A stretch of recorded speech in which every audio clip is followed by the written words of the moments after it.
सुप्रभात बच्चों, कैसे हो आप सब। मैं उम्मीद करती हूँ आप सब बहुत अच्छे होंगे, खूब मजे कर रहे होंगे।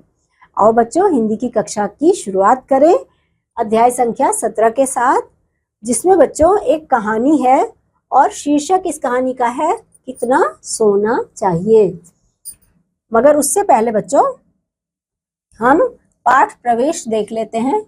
लालच करने से कभी कुछ प्राप्त नहीं होता, बल्कि जो पास में है वह भी चला जाता है। जितना है उसी में संतोष करना चाहिए। एक राजा धन का बहुत लोभी था। उसे ना तो अपनी प्रजा की चिंता थी और ना ही किसी और बात की। एक राजा जो था बच्चों, वो बहुत ही लोभी था। उसे अपनी प्रजा का भी कोई ध्यान नहीं था। वह रात दिन धन के लिए चिंतित रहता था। उसको बस धन की चिंता लगी रहती थी बच्चों।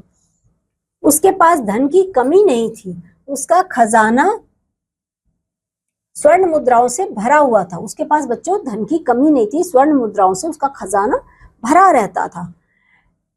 एक दिन राजा अपने खजाने में बैठा स्वर्ण मुद्राएं गिन रहा था। 1 लाख, 2 लाख, 4 लाख।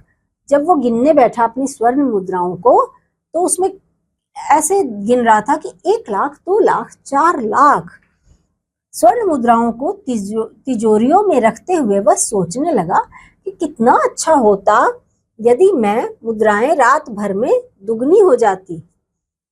यदि ये मुद्राएं रात भर में दुगनी हो जाती। वह राजा जो था बच्चों, वो लालची था। वो ऐसे सोचने लगा कि कितना अच्छा होता कि रात भर में अगर ये मुद्राएं मेरी दुगनी हो जाती तो कितना अच्छा होता। उसी समय पुष्पमाला पहने एक देव उसके खजाने वाले कमरे में आए और पूछा, क्या राजा अभी और धन चाहिए क्या? उसी समय पुष्पमाला पहने एक देव वहां पर उसके कमरे में आए और उसको पूछा कि राजा, क्या तुम्हें अभी और धन चाहिए? राजा ने उत्तर दिया, महाराज, यह तो कुछ भी नहीं। मैं तो चाहता हूं कि ये स्वर्ण मुद्राएं रात भर में दुगनी हो जाएं। देव ने कहा, हो जाएंगी। यह कहकर देव अदृश्य हो गए। राजा की खुशी की सीमा न रही। वह रात भर करवटें बदल बदल कर जागता रहा। राजा तो बहुत खुश हो गया, क्योंकि उन देव ने कहा कि हाँ, तुम्हारी जो इच्छा है वही होगा। तुम्हारा धन जो है वो दुगना हो जाएगा। तो राजा बहुत खुश हो गया। वह रात भर करवटें बदल बदल कर जागता रहा। खुशी के मारे राजा सो भी नहीं पा रहा था। वह करवटें बदलता जा रहा था और रात भर जागता रहा। सवेरा होते ही उसने खजाने में जाकर देखा तो उसकी जमा स्वर्ण मुद्राएं दुगनी हो गई थी। फिर क्या था, अपनी स्वर्ण मुद्राएं दुगनी देखकर प्रसन्न हुआ। वह सोचने लगा कि यदि इस समय देव यहाँ होते तो मैं उनके पैर चूम लेता। वह सोचता है कि अरे, ये सारे स्वर्ण मुद्राएं मेरी दुगनी हो गई हैं, जैसे उन देव ने कहा था। तो अगर इस समय यह देव यहाँ पर मुझे दिखाई देते, वह देव, तो मैं उनके कदमों को, पैरों को चूम लेता। उसी समय कमरे में के दरवाजे पर देव खड़े मुस्कुरा रहे थे। राजा ने देव का धन्यवाद किया और कहा, हे भगवान, हम आपकी कृपा को कभी नहीं भूलेंगे। देव ने पूछा, राजन, तुम्हें और धन चाहिए? उन्होंने फिर पूछा कि क्या राजन, तुम्हें और धन चाहिए? राजा ने हाथ जोड़कर विनती की, हे भगवान, यदि आप इतने कृपालु हैं तो मुझे ऐसा वरदान दें कि मैं जिस भी वस्तु को छू दूं वह सोने की हो जाए।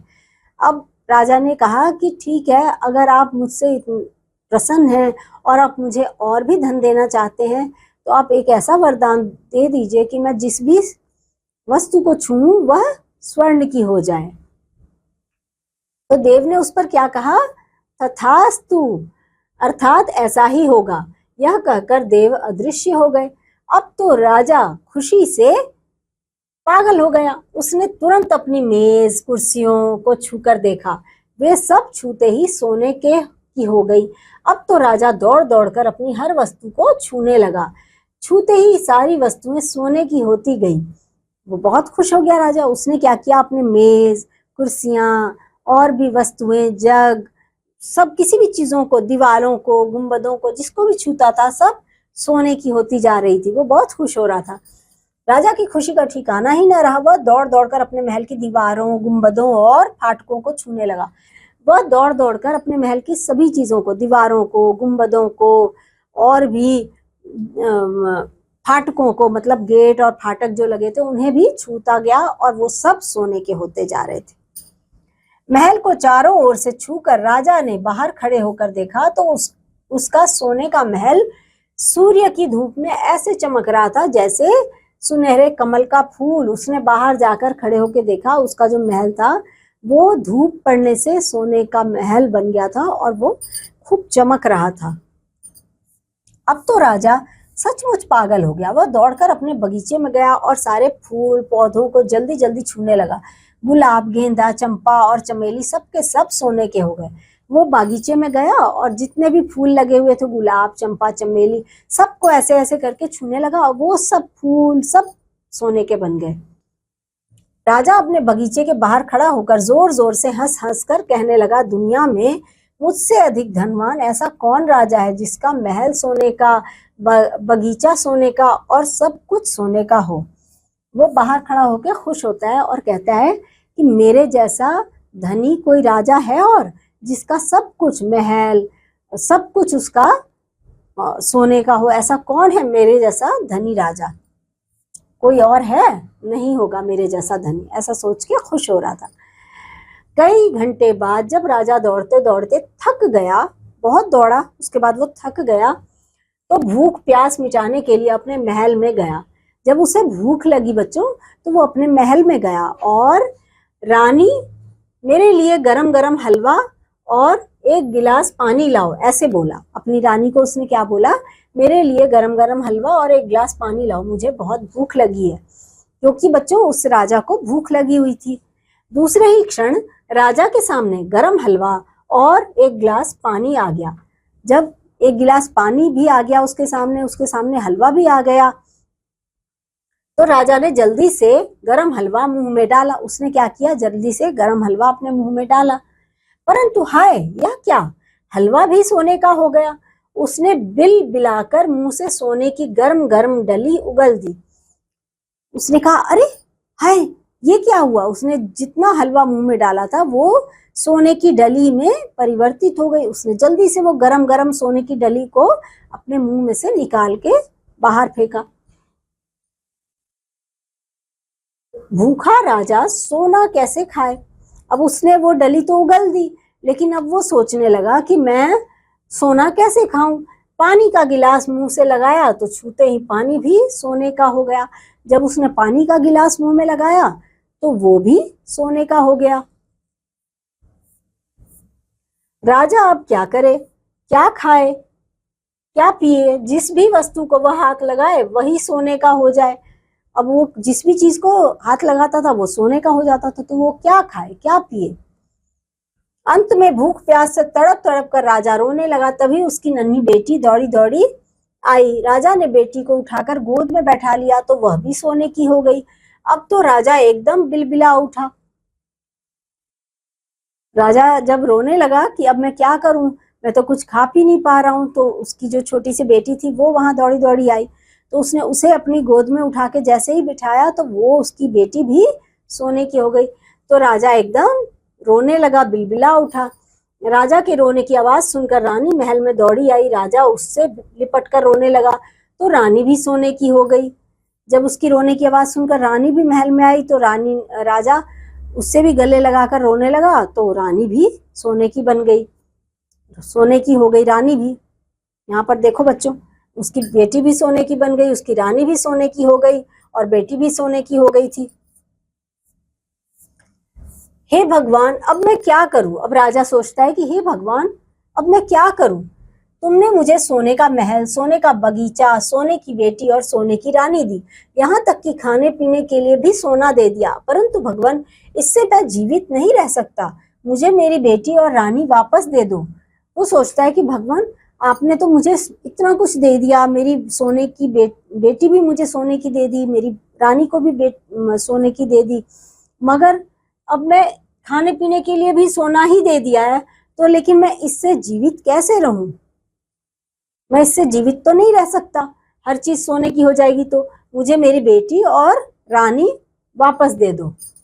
2 सूखी रोटी के बदले यह सोने का संसार और मेरा सब कुछ ले लो। अब क्या कहता है राजा कि मुझे सिर्फ 2 रोटी दे दो और मेरा ये सब कुछ सोने का संसार तुम वापस ले लो। किसको कह रहा है वो? भगवान को कह रहा है। राजा अपनी रानी और बेटी की सोने की मूर्तियों पर सिर पटक पटक कर रोने लगा। तभी पुष्पमाला पहने देव ने राजा के कमरे में प्रवेश किया। अब वो जो देव थे ना, वो फिर आ गए राजा के कमरे में। कहो राजन, तुम्हें अब कितना सोना चाहिए? बेचारा राजा दौड़कर देव के पैरों पर गिर पड़ा। वह फिर से भगवान के चरणों में गिर पड़ा। हे भगवान, दया करो, मुझे सोना नहीं चाहिए। मेरी बेटी, मेरी रानी और 2 सूखी रोटियों के सिवा मुझे और कुछ नहीं चाहिए। अब वो रोते रोते भगवान से कह रहा है, हे भगवान, दया करो, मुझे कुछ नहीं चाहिए। मेरी बेटी चाहिए, मेरी रानी चाहिए और मुझे 2 सूखी रोटी चाहिए। इसके सिवा मुझे और कुछ नहीं चाहिए। मेरी बेटी, मेरी रानी और मुझे बस 2 सूखी रोटियों के सिवा कुछ नहीं चाहिए। दया करो भगवान, दया करो, दया करो, ऐसे बोला वो। देव ने मुस्कुराते हुए कहा, राजन, लालच बुरी बला है। लो, यह जल अपनी बेटी और रानी पर छिड़क दो। अब भगवान ने फिर मुस्कुराते हुए कहा कि राजा, लालच जो है वो बुरी बला होती है। यह लो, जल लो और इस जल को अपनी बेटी पर और अपनी रानी पर छिड़क दो। वो पहले जैसी हो जाएंगी। यह जल जिस वस्तु पर छिड़क दोगे वह वस्तु पहले जैसी हो जाएगी। मैं अब अपना वरदान वापस लेता हूँ, फिर कभी जीवन में लोभ मत करना। वह कहता है कि मैं अब अपना जो तुम्हें वरदान दिया था कि तुम जिस भी चीज को छुओगे वह सोने की हो जाएगी, वह वरदान मैं वापस ले लेता हूँ और यह जल तुम जिस भी चीज पर छिड़क दोगे वह वापस पहले की तरह हो जाएगी। और अब मैं अपना वरदान वापस लेता हूँ, फिर कभी जीवन में लोभ मत करना। और साथ में वो क्या कहते हैं बच्चों कि अब कभी लोभ मत करना, ऐसा बोलते हैं। और यह कहकर देव अदृश्य हो गए। यह कहकर वो जो भगवान थे, वो देव थे, वो अदृश्य हो गए। तो बच्चों, ये कहानी आपको कैसी लगी, जिसमें एक लालची राजा को आपने देखा और उसका लालच उसको कहां से कहां ले गया और बाद में वो फिर वापस उसने सोचा कि नहीं नहीं, इतना लालच करना, उसको सबक मिल गया कि इतना लालच करना अच्छा नहीं होता। आओ बच्चों, थोड़े से शब्दों के अर्थ जान लें। स्वर्ण यानी कि सोना, मुद्रा यानी कि सिक्का, बिलबिलाना यानी कि तड़प उठा, पुष्पमाला यानी कि फूलों की माला। राजा किस प्रकृति का व्यक्ति था? राजा लालची प्रकृति का आदमी था। मुद्राओं को देखकर राजा के मन में क्या इच्छाएं जगी? मुद्राओं को देखकर राजा की इच्छा जगी कि यह मुद्राएं काश दुगनी हो जाती। कमरे के दरवाजे पर कौन खड़े थे? सैनिक, सेनापति, देव या राजा? कमरे के दरवाजे पर देव खड़े थे। राजा ने जब अपनी बेटी को गोद में उठाया तो क्या हुआ? बेटी खुश हो गई, वह परी बन गई, वह सोने की हो गई। सही का निशान लगाएंगे। तो बच्चों, यहाँ पर थोड़े से अभ्यास कार्य और हैं जिन्हें आप अपनी अभ्यास पुस्तिका में कर लीजिएगा। मैं अब आपसे अगले अध्याय में एक बार फिर मिलूंगी। तब तक के लिए बच्चों, बाय।